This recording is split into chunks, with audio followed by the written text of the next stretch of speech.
Hello welcome back to Janna's recipes. ഇന്നത്തെ വീഡിയോയിൽ രാഗിപ്പൊടി കലക്കിയിട്ട് എളുപ്പത്തിൽ ഉണ്ടാക്കാൻ പറ്റുന്ന ഒരു പത്തിരിയുടെ റെസിപ്പി ആയിട്ടാണ് വന്നിട്ടുള്ളത്. നമുക്ക് രാവിലെ ആയാലും രാത്രിയിലായാലും അരമണിക്കൂർ കൊണ്ടൊക്കെ ഉണ്ടാക്കാൻ പറ്റിയിട്ടുള്ള ഒരു ഹെൽത്തി റെസിപ്പി കൂടിയാണ്. അപ്പോൾ നമുക്കിത് എങ്ങനെയാണ് ഉണ്ടാക്കുന്നതെന്ന് നോക്കാം. പിന്നെ വീഡിയോ കണ്ടുകൊണ്ടിരിക്കുന്ന സമയത്ത് നിങ്ങൾക്ക് ഈ റെസിപ്പി ഇഷ്ടമാവുകയാണെന്നുണ്ടെങ്കിൽ ഒന്ന് ലൈക്ക് ചെയ്ത് സപ്പോർട്ട് ചെയ്യാൻ വേണ്ടിയിട്ട് മറക്കരുത്.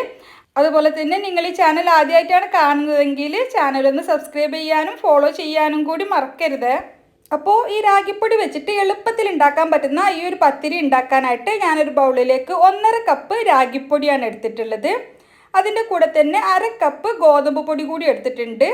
ഇനി നമുക്കിതിലേക്ക് 1 കപ്പ് നിറയെ ചിരവി തേങ്ങ ചേർത്ത് കൊടുക്കാം. 1 കപ്പ് മുതൽ ഒരു 1.5 കപ്പ് വരെയൊക്കെ ചേർക്കുകയാണെങ്കിൽ നല്ല ടേസ്റ്റ് ആയിരിക്കും.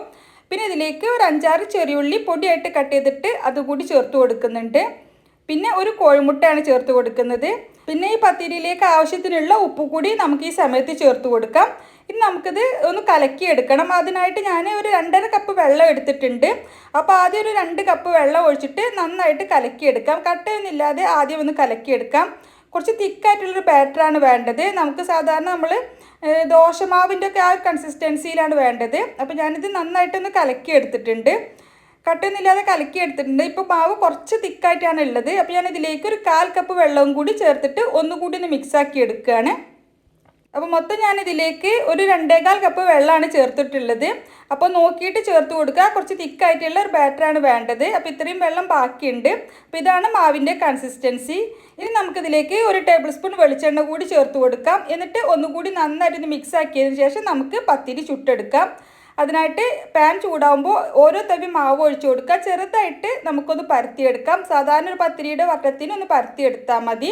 കുറച്ച് കനത്തിൽ തന്നെ മാവ് ഒഴിച്ചു കൊടുക്കാൻ വേണ്ടി ശ്രദ്ധിക്കുക. എന്നിട്ട് അടച്ച് വെച്ച് വേവിക്കാം. മുകൾ ഭാഗമൊക്കെ ഒന്ന് ഡ്രൈ ആയിട്ട് വന്നാൽ അതിന് മുകളിലേക്ക് കുറച്ച് മാത്രം വെളിച്ചെണ്ണ ഒന്ന് ആക്കി കൊടുക്കുന്നുണ്ട്.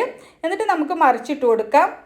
എന്നിട്ട് ആ സൈഡിലേക്കും കൂടി കുറച്ച് വെളിച്ചെണ്ണ ആക്കി കൊടുക്കാം. വെളിച്ചെണ്ണ ചേർക്കുമ്പോൾ നല്ലൊരു ടേസ്റ്റാണ് ഇത് പത്തിരി മൊരിഞ്ഞ് വരുന്ന സമയത്ത്.